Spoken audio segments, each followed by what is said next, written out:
leaders have called on all states, including China, to abstain from supporting Russia's war efforts in Ukraine.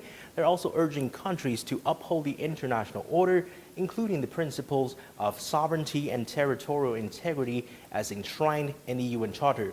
But it's exactly comments and demands like this that have left some leaders, such as Serbian President Aleksandar Vučić, completely baffled by the rhetoric coming from NATO. It's a stark contrast in words and actions when one reflects on the security bloc's bombing of Yugoslavia 23 years ago. Let's rewind to 1999, to Yugoslavia, a federal republic consisting of Serbia and Montenegro at that time. On March 24th that year, NATO launched what it called a humanitarian intervention in Yugoslavia without the approval of the UN Security Council.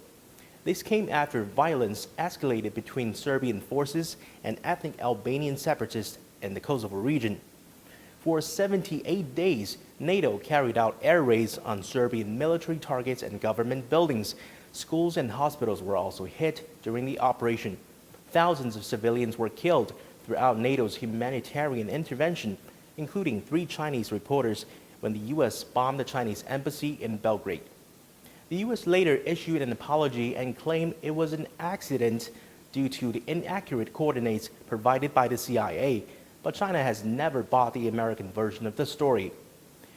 During its military campaign, NATO also deployed DU bombs, explosives which contain depleted uranium, a toxic radioactive heavy metal which is lethal to humans.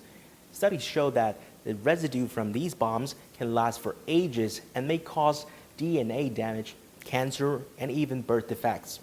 DU bombs categorically fit the definition of a weapon of mass destruction.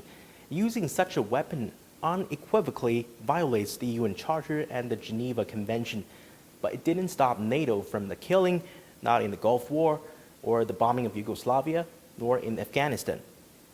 As people in Serbia and China commemorated the victims of a NATO bombing, the world's largest military alliance showed no remorse, and its Cold War mentality has continued. Vučić has condemned what he calls Western double standards towards territorial integrity, saying Western morals, principles, and values, which they constantly talk about, simply do not exist.